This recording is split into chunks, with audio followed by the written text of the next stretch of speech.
Assalamu alaikum wa rahmatullahi ta'ala wa barakatuhu. Naam, si mwingine ni wako Mwalimu Samovila.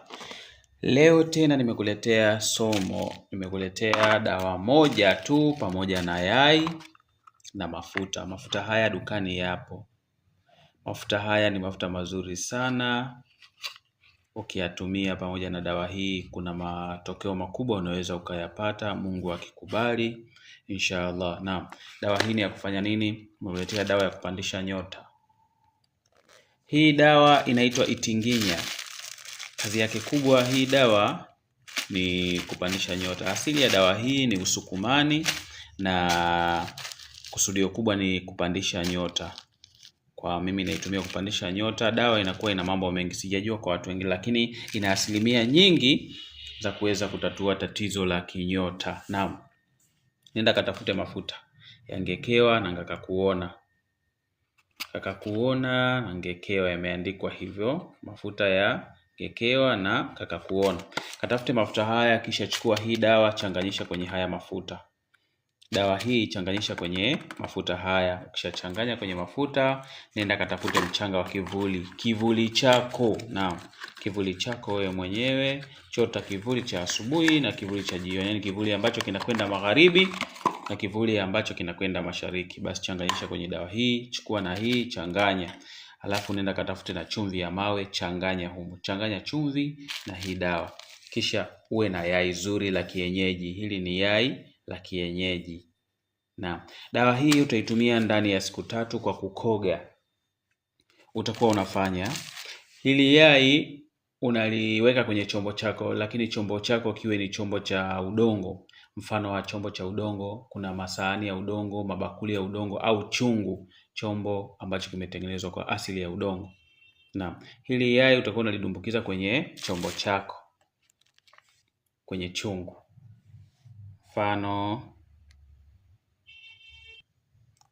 Mfano hichi ni chungu. Hili ni yai letu.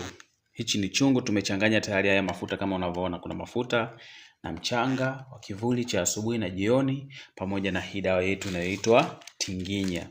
Kwa hiyo utachukua yai, utalidumbukiza. Kisha utaweka maji ya ujazo wa chungu chako, utakwenda utakoga. Hakikisha unakoga mwili mzima unaenea maji, kuanzia nywele mpaka unyayo. Hakikisha mwili mzima unaenea maji. Naam, ukishamaliza kukoga tayari, hakikisha haya maji ya kwenye chungu yasibaki. Ikiwezekana unayamwagia hata miguu na kiingilizia hata miguu. Maji usibakishe. Usikoge maji ya dawa halafu ukayabakisha. Maji ya dawa unahakikisha inakwisha. Naam. Ukishamaliza kukoga, unachukua yai lako, unalihifadhi sehemu, unaliweka somewhere. Unalihifadhi pahala. Hiyo ni siku ya kwanza, hiyo ni asubuhi. Ikifika tena jioni, unachukua chungu chako, unatia dawa zako, mchanganyiko wa dawa zako zote, unaliweka tena hili yai humu. Unakwenda unakogea. Basi tahadhari, jitahidi yai lako lisivunjikie humu katika chungu, yani usilivunje yai katika chungu. Utakoga tena dawa mchanganyiko ule ule, ikiwa ni Tinginya, haya mafuta, chumvi ya mawe pamoja na vivuli vyako viwili cha asubuhi na kivuli cha jioni. Utakoga. Ukishamaliza mwili wako tena utatoa yai lako, utalihifadhi pahala safi. Kesho tena asubuhi utachukua yai lako, utalitia, utachukua dawa zako, utachanganya, utaweka maji, utakoga. Kwa hivyo utafanya kitendo hichi kwa siku 3. Yani utakoga mara 6. Kila siku utakoga mara 2, asubuhi na jioni. Asubuhi na jioni. Asubuhi na jioni. Hebu fanya hivyo kwa uwezo wa Allah ili uone miujiza na maajabu ya madawa. Kisha siku ya mwisho ukishamaliza kukoga, ile siku ya 3, kama umeenda kutupa yai lako jioni hiyo hiyo au kama umeenda kulitupa kesho yake, sio vibaya. Hakikisha yai hili lisivunjikie ndani kwako, nyumbani kwako ndani, kwa sababu yai hili litakuwa limesha chukua uchafu katika mwili. Yai lina tabia ya kunyonya, kama unavyoona chuma na sumaku. Kuna namna, kuna mvutano pale. Kwa hiyo unapolitumia hili yai kwa kulikoga, yai hili linakuwa limebaki na manuksi au mamikosi.